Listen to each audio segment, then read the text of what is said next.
Feel like a news thing on Anchorman when they try to get ready for it.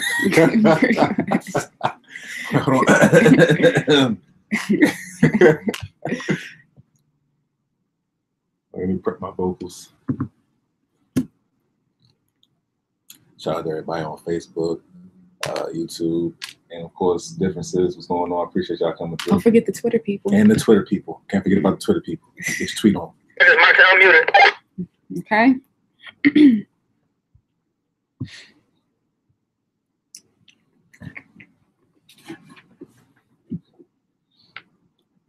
All right, so welcome back, everybody, to another week, another episode of my show. I'm Jordan, and this is Taking a Different Perspective, where I talk, discuss, review, and analyze all things film and media. So if you saw the show last week, then you know at the end of it that I said that today's episode would be a review and interview day. As we all know, Spike Lee's new joint, BlacKkKlansmen, came out over the weekend, so I'm going to be talking about that. But before we get into that, as you can see, I am not by myself today. I have a special guest here. He's here to talk about his web series that he's been working on. He's also going to help me review BlacKkKlansmen. So I'm going ahead and getting right into it. Guest, could you please go ahead and introduce yourself? Hello, everyone. My name is Antjuan Ward, and I am the creator and co-writer for Differences, the web series. Okay, and so Antjuan, you are a man of many talents. You possess a lot of different skill sets, not only when it comes to media, but just entertainment, period. So I was wondering if you could just go ahead and tell the people everything it is that you do. So like all the titles that you hold or that you've previously held, all that kind of stuff. Hope y'all ready for this. So I'm the CEO of Showcase Entertainment, and what we do is film and we do music. Mm-hmm. So basically I'm director, writer, producer, songwriter, music producer, act sometimes when I have to, and everything that goes by it, film composing, manager, consultant, everything possible. So basically you saying that like Donald Glover has some competition? 100%. Okay. 100%. Got it. As he should. So in terms of these talents, what was it about the entertainment sphere, or maybe even your upbringing, that made you want to have your hand in all these different things? Because usually what we see are people that really want to develop in or hone in on like one or maybe two specific crafts, but with you that's not the case. So why is that? I tell everybody I kept my kid imagination. Right? So when you were a kid, you thought about being a firefighter or an actor. You saw your actor up there, you did what they wanted to do, you was a musician, and I just kept that on. I kept, why do only one thing? Especially when it all goes into the creative sphere of entertainment. Why just do film when I can also do music? And if I'm good at it, why not do both? I get it. So out of all those titles that you hold, which would you say is the most fulfilling, and why?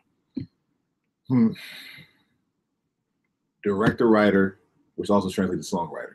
Okay. Only because you can have an idea in your head, I can write it down, then once I finish writing it down, I can then direct people into that vision. So everything I've seen in my head, I can actually just put on the screen. And songwriting wise, so when I write a song and how I'm feeling, when an artist comes to sing the song, I'm like, oh yeah, that's exactly what I wanted to portray. Because I can't sing. So you like that kind of collaboration? Yes. That collaboration, energies. Just seeing the artist really go into their realm and bring the idea out. It's crazy. It's a crazy feeling. Okay, and so this web series, Differences, what is it about? Well, it follows 4 friends mainly: Derek, Deshaun, Ralph, and Malcolm. And if you think about it, it's more so something we haven't seen. It's 4 black males just going through everyday life. You have Derek. He's kind of like the middle of the road type of guy. He's a dreamer, has a job, and girlfriend. And he goes through everything that a person like that will go through. Deshaun's the guy that we all know, the player type of dude. Feel like he get all the women, loving life, carefree. Ralph is the type of guy that we need, the woke guy, the conscious guy, Black life, Black love. He's all about that. And Malcolm is the gay guy, but what makes him great is you would never know. You know, it's the interesting fact that something you've never seen this dynamic on TV. You know, there's always a stigmatism that, oh man, he's gay, so he's not cool enough or whatever like that. And we've said, no, that's not true at all. There's people just like this in this whole alpha male type of group. And we show it. Okay. And so where did you get the inspiration from? I guess more so looking at like the media arena, where did you get inspiration from for the series? Well, so back in the day, you know, when I was in my single days and having a little fun, a lot of girls used to watch Sex and the City. Okay. And then obviously now it's Insecure. And I always thought how that would look from a guy's perspective. Like I was watching Insecure recently, the premiere. And the things that go in, without spoiling it, the things that go with like Daniel and Issa, I would like to know how Daniel really feels. You know? So wait, I'm sorry, side note, were you Team Lawrence? No, I wasn't Team Lawrence at all. I was not Team Lawrence at all. I was Team Daniel, and he won.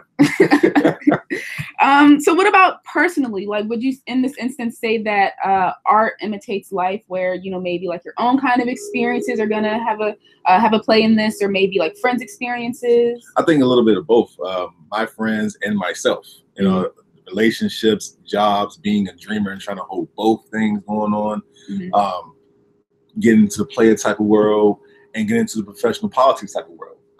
And all plays a part. And where you want to be the most conscious person, but then you want to live in this other world where you're like, I'm trying to deny it, but I can't. So it's that duality of being able to do both, you know?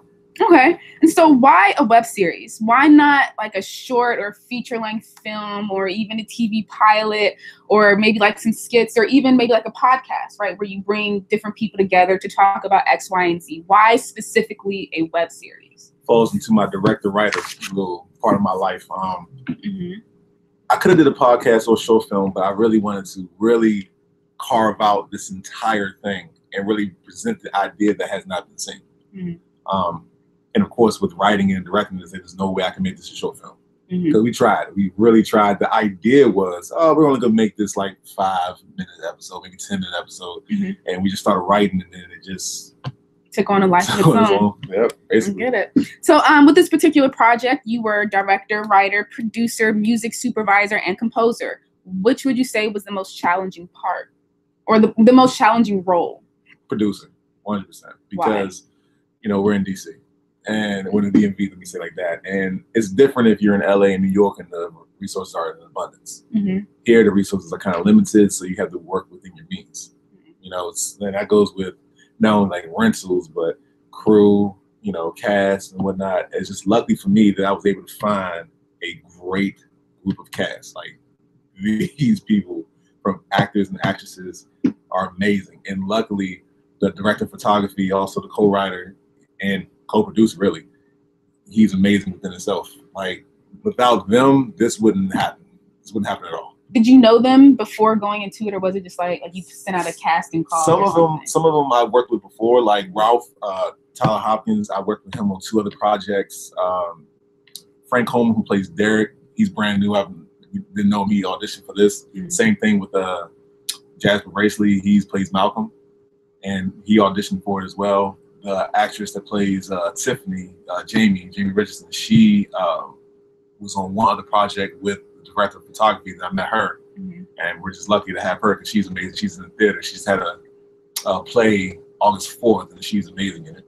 So, yeah, a lot of these people that I just either knew beforehand or they auditioned. It's like a mixture of all that. Okay. And so, so you just wrapped shooting about like 2 or 3 weeks ago. 2 weeks ago. 2 weeks ago. So where are you at now in the whole production process, and when can we expect for the series to be out? Well, I'm in post-production now, so editing music and all that good stuff. Mid-October. Mid-October? Okay. You're ready. All right. So now's the opportunity for you to go ahead and plug yourself. You know, go ahead and tell the people where it is that they could find you if they wanted to reach you or get in contact with you. Anything else about the show that you wanted to tell them, or honestly anything else that you feel that the people need to know. Now's your chance to go ahead and tell them. Social media is BlacKkFF web series. So Facebook and Instagram, BlacKkFF web series. If you go on YouTube, Showcase TV, SHOCASE TV. That's where it will be. And I mean, just get ready for a good show. It's not one of those shows where we're utilizing our male privilege at all. We're definitely showcasing a lot of different things in this series and a lot of topics that doesn't get harped on, that should get harped on. Mm-hmm. So just get ready for that.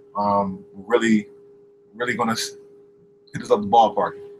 No, yeah, I guess that's a good one. Yeah, hit it up the ballpark. Yeah, be confident. Yeah, right. That's the word I want to use. Yeah. So I have one more question for you. This might be the hardest question out of these series of questions, but I try to make sure that I ask everybody this when they come on the show. But what is your favorite or one of your favorite movies and why?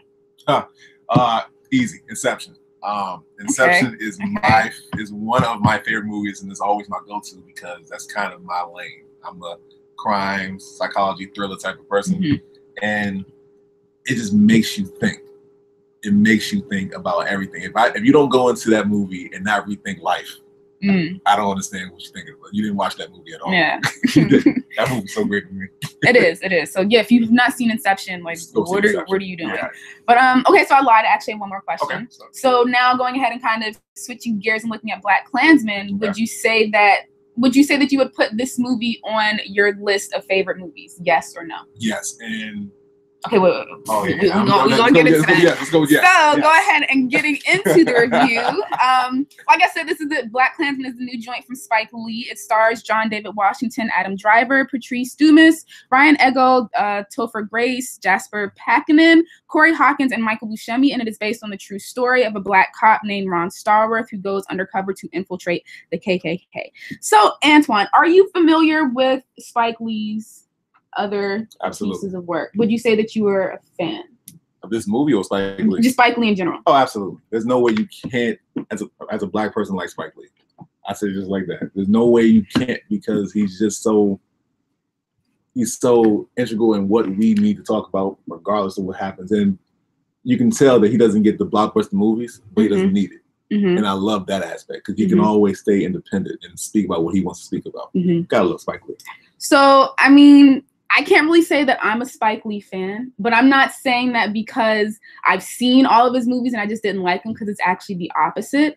I didn't grow up on Spike Lee movies. It is what it is. Like, I know who he is, I know his movies, but I haven't seen a lot of them.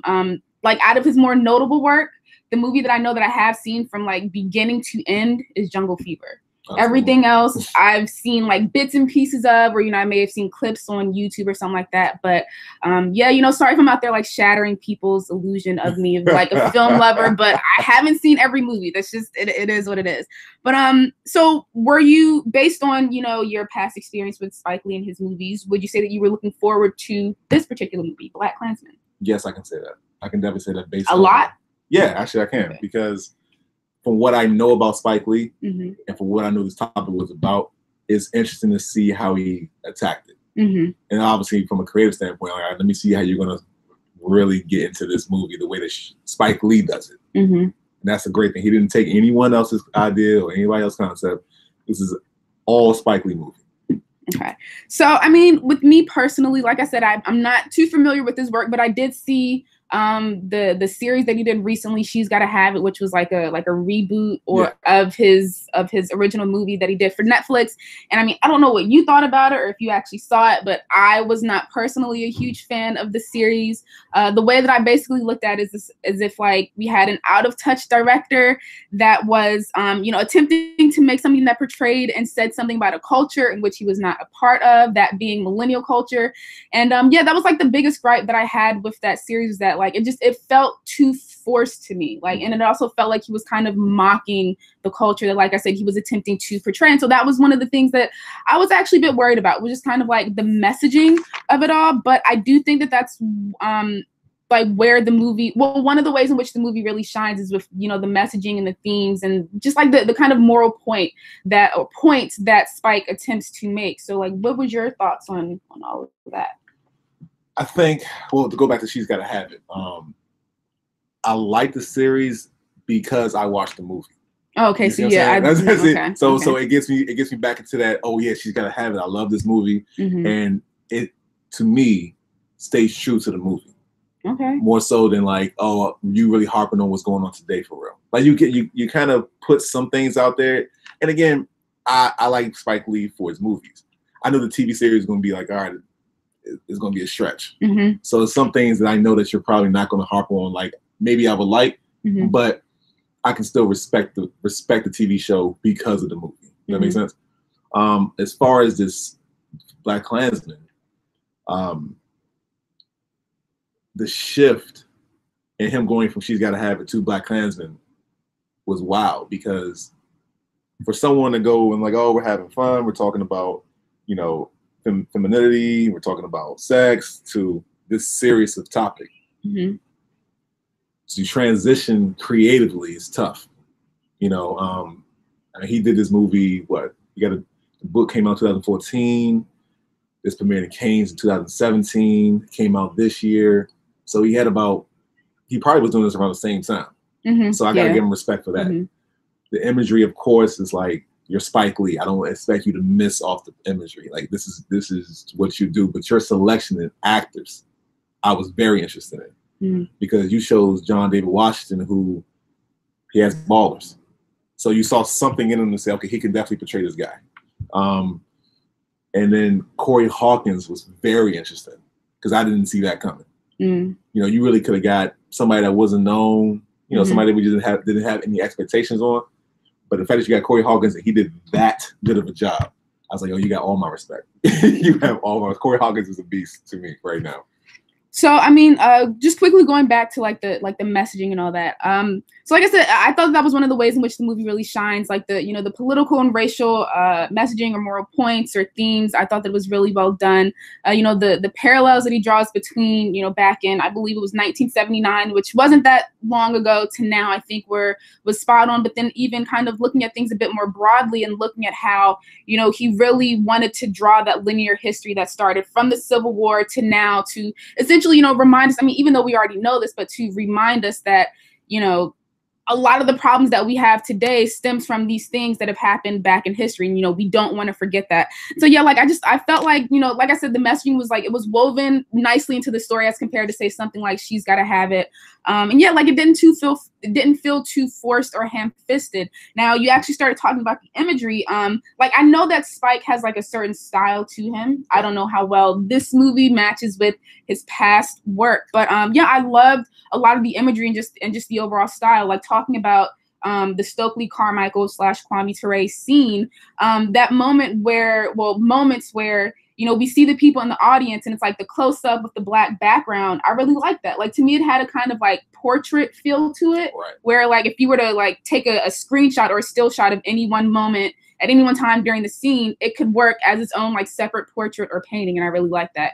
And then the moment where Ron is walking through the woods, not to get into specifics, but after something goes on, he's walking through the woods and then like we see this stuff that he has to walk past. That was really like that hit a little hard for me. But yeah, I really, really enjoyed the imagery and the style. You already talked a little bit about the acting. I'm not gonna lie, whenever John David was on the screen, all I could think was, this is Denzel's son. I mean, like he did well, but like that voice, I don't know, like I understand like he can't control his voice in that way, because like that's his father, but I don't know, I wish that maybe he was able to mask it a little more. I liked it because it gave me a sense of like I can recognize this guy. But again, remember he hasn't. This is the only thing that I've seen from him. Yeah, I don't watch other than Ballers. And again, I'm just ignorant to the fact that he's done anything else. But outside of Ballers, this is it. And this is hands down his biggest role. And so I'm going to hear Denzel in him. Like I'm going to see Denzel. Like there was some things where he was like, you got a little finger down. So like, it's Denzel. Come on. But it could be like Denzel got it from his son. Who knew? Who knows? I guess. So another thing that I want to talk about with this movie was the comedy. Now, I'm not saying that this movie is a comedy. I'm not saying that that it has a lot of comedy in it, but there is a level of comedy that I found to be a bit refreshing, because you know, the subject matter itself is already really heavy, you know, and then it's like adding in the imagery and the dialogue, and then just like the story that gets crafted. It's like, it can be a lot. And not to say that the movie could not have worked if it was just, you know, a straight drama, because I mean, we get those all the time. But I think that, again, it was a nice choice from Spike to basically add in that kind of balance for us, because like I said, it could have been heavy, but it's nice to kind of lighten things up. And as we all know, you know, life itself just isn't always, you know, just rain clouds. You know, like there are those moments where we are happier. There are those moments where we are able to find a sense of humor out of even the most darkest of times. So yeah, I enjoyed the bits of comedy that were in there. There's one part where, and I don't think anybody really harped on it, the part where they're in the police station and they're all just joking, you know, having black and white humor. I think that's very important, because you don't see that in the police force on TV. Because there's that awkward, dry humor that, from what I knew, a lot of cops had. They just have like, oh man, you black something something, or white something something, and it's just funny. It's not nothing meant to be malicious or negative. And I laughed. Like, it wasn't like I was like, oh, that's racist. You know, it was like, oh, okay, that's funny. That's funny. He didn't mean it in that type of way. So yeah, the comedic relief was definitely necessary, because I definitely laughed a lot of times, especially at the end. Yeah. Especially at the end. So I mean, looking a little bit more at the comedy, I thought that this provided for like a great kind of mini lesson when it comes to comedy. So this is something that I actually talked about a while ago on this show, where I talked about a movie on Netflix that was a comedy about Hitler returning, and why it is that a comedy about Hitler could actually work. And so in that show, I basically talked about how he's a writer, producer, director, actor named Mel Brooks, who back in the day used to do a lot of controversial comedy. Now, one of the comedy movies. Now, one of the things that he did was a comedy about Hitler, and over the years, he's went on to say as to why this movie works, and we see this with you know, with BlacKkKlansmen. But you know, it's all about taking the power, the grandeur, the myth, and the holy seriousness that surrounds either that person, or looking more specifically at this movie, like these group of people, and essentially bringing them down to normal size. Right? It's all about inverting their power and turning it against them, to the point where we're looking at these people and we're saying, like, these are the people that are meant to pose a threat to my life. Like, I don't really see how that's the case. And so, yeah, like, I just thought that was like a really kind of cool kind of thing to throw in there, because it was nice to have that kind of thing come full circle, where it's like, this is something I've talked about before, and then to see it happening in the movie, I thought that was really cool. So, yeah, did you have any dislikes about the movie?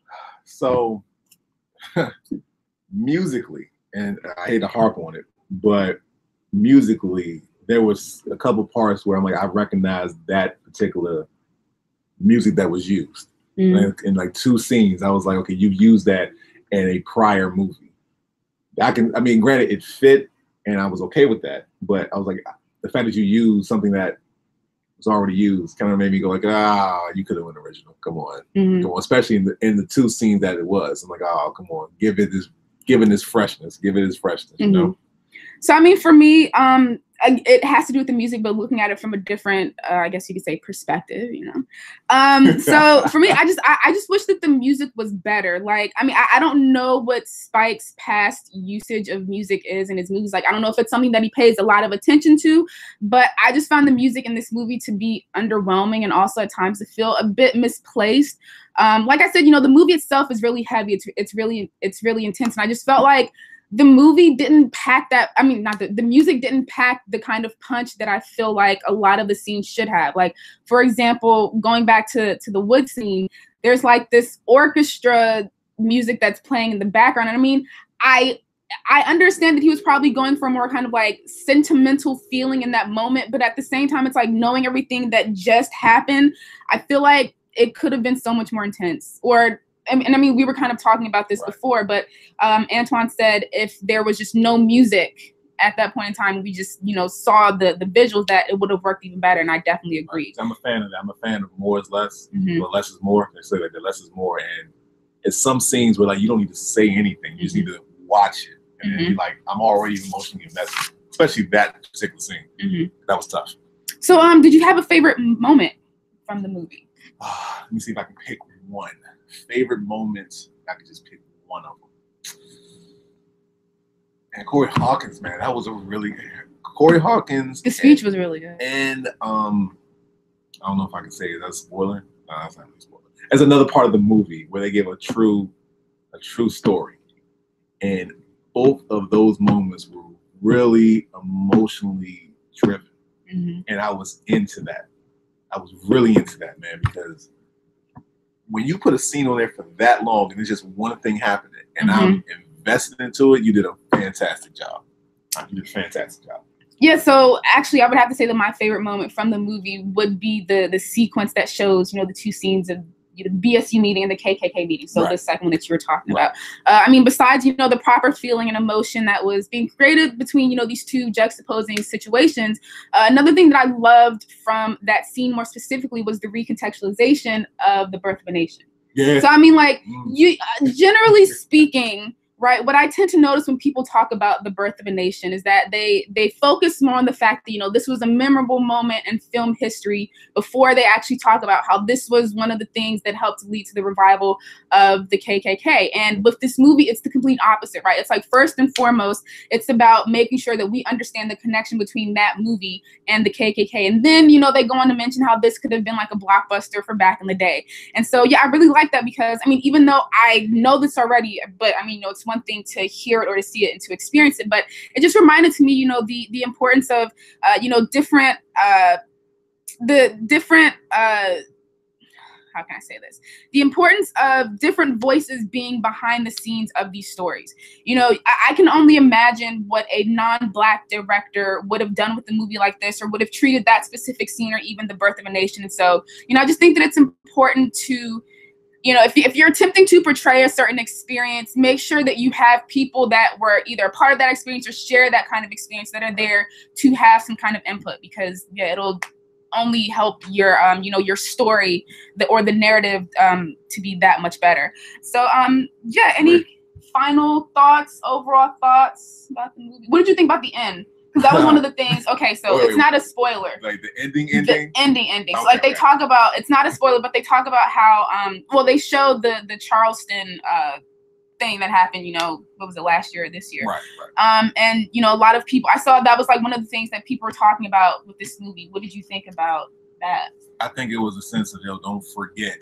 And I don't know if this was on purpose, but they released it the same weekend as Unite the Rally. Yeah, that was, I was like, coincidence? I think not. But it was important to see it, and it came right after the comedic part of it. So it's like, I laugh, but remember this. This is what this movie is really about. So don't forget this, and I enjoyed that a lot. Yeah, so like going into it, like I said, this was something that I knew, and I was actually like kind of expecting. Like I remember sitting in the theater and like, okay, so like, when is this gonna happen? When are they gonna show it? And yeah, like I said, I think that, like you said, I agree with everything that you said. It definitely created that right kind of emotion. And I mean, like, once it was over, the theater was pretty speechless. So, but yeah, any other thoughts, final thoughts, overall thoughts about the movie, Spike in general? Well, okay, let's say Spike is amazing, so that goes without saying. Talk to your elders. I think as millennials, we have a disconnect with a lot of our elders, not our parents, but like our grandparents, because a lot of things that's going on today, if you just talk to our grandma, granddad, they were like, yeah, that happened. Let me tell you about my story, man. And I remember I sat down with my grandma, and she was just telling me the things that happened to her, and I'm just sitting there just like, one, this can be a movie, but the fact that was a thing, and it wasn't like, something in the history books that I just read. I'm talking to someone that lived through it. So just to see that in the Spike Lee movie, and everybody was just scattered around like it was like the elders of the village. I love that.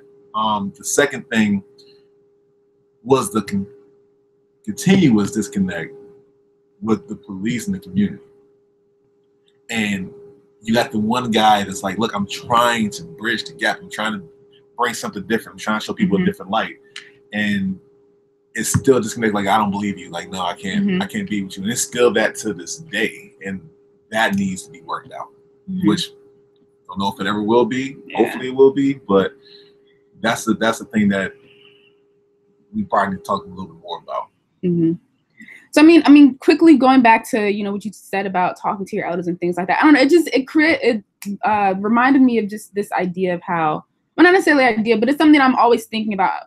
How like, maybe like 30, 40, 50 years down the road, the way that we look at our grandparents is the way that, you know, our offspring are going to look at us. Right. And I don't know, I just find that to be really interesting because it's like, it's one thing, like you said, to read about stuff in the history books, but it's like to be living in this moment that is going to go down in history just is so crazy to me. And so I don't know, I love doing a show like this, and honestly just my mind period, because like I'm always looking at just society in general, and like I'm making notes because I know that, you know, when my grandkids come to me, I'm gonna have stories. They're probably gonna be annoyed by them, but yeah, I'm definitely gonna have stories. But yeah, with this movie, I thoroughly enjoyed it. You know, I can't definitively say if this was Spike's best work or if this was one of his best, but I would not be surprised if people are saying that, because this was really, really good. Like just from a directorial standpoint. Yeah.